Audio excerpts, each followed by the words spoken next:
Observons le modèle 5. Caroline a acheté des chandails et des jeans. Elle a acheté 3 chandails de plus que le nombre de jeans. Sachant qu'un jeans vaut 45 qu'un chandail vaut 12 et qu'elle a dépensé 150 au total, combien de jeans et de chandails a-t-elle acheté?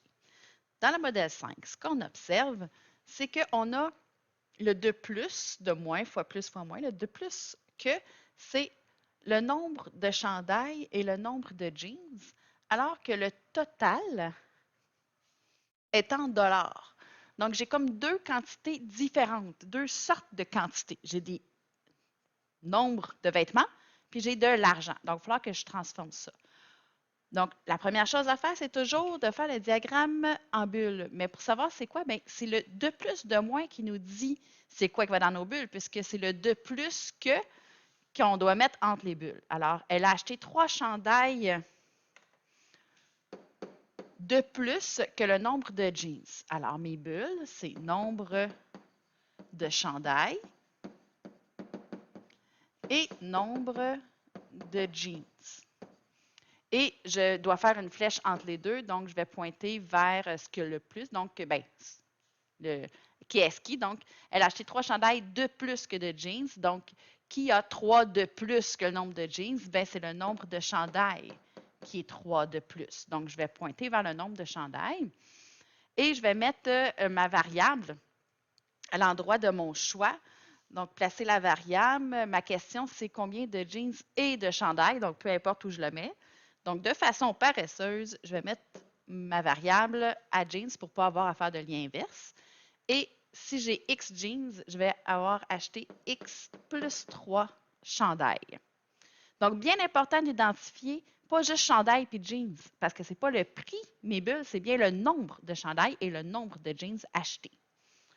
Alors, je vais identifier cette variable. X, c'est nombre de jeans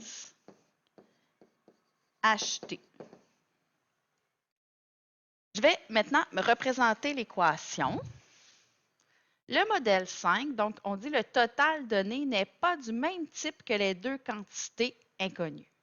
Effectivement, si je n'ai qu'à additionner mes bulles, c'est pas vrai que ça va donner 150 parce que le nombre de chandails plus le nombre de jeans, c'est pas ça qui donne 150 Donc, il va falloir que je transforme ça en dollars.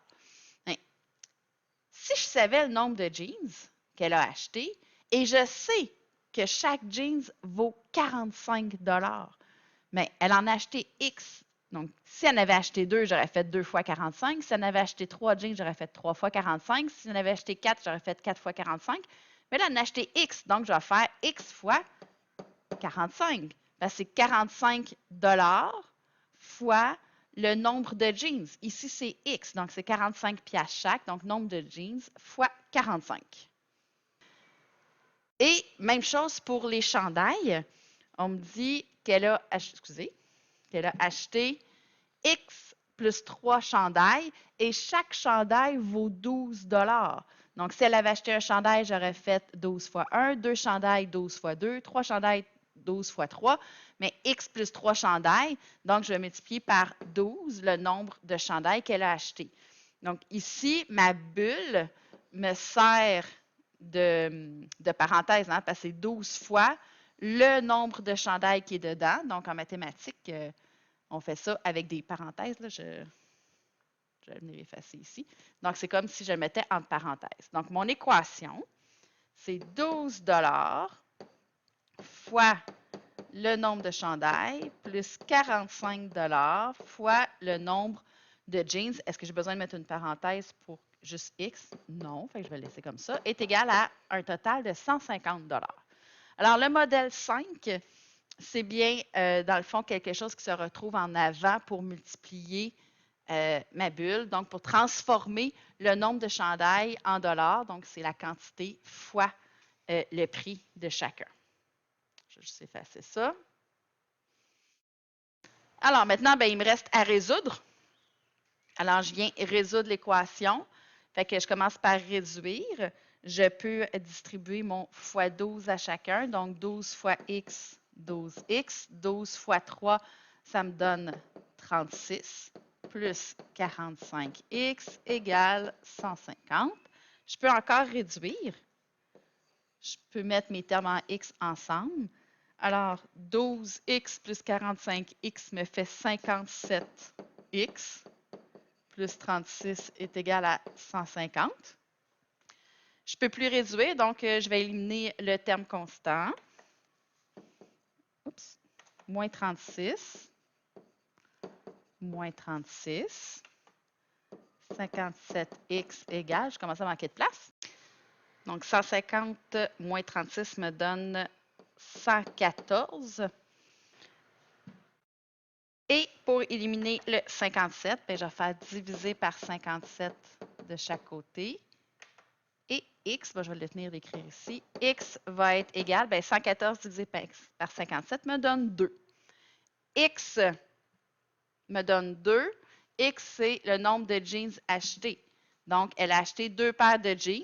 Alors, la question, c'est combien de chandails et de jeans elle a acheté. Donc, je m'en viens dans les bulles ici. La première chose, c'est nombre de jeans. Donc, le nombre de jeans, je viens dans la bulle. Juste la bulle, c'est X.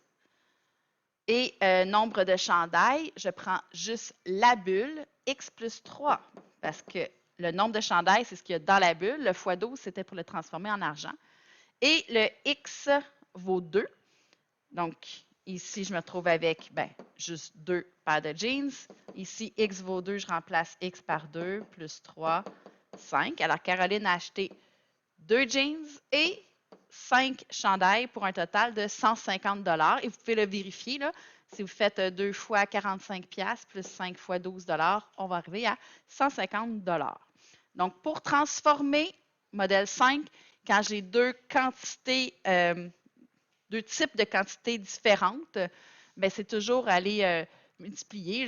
Ça pourrait être divisé, là, mais j'ai rarement vu.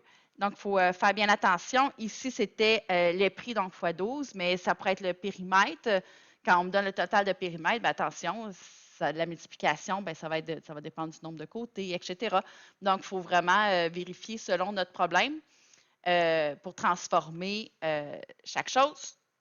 Et les bulles, donc pour être sûr, les titres des bulles, c'est le de plus, de moins qui nous dit c'est quoi les titres de nos bulles.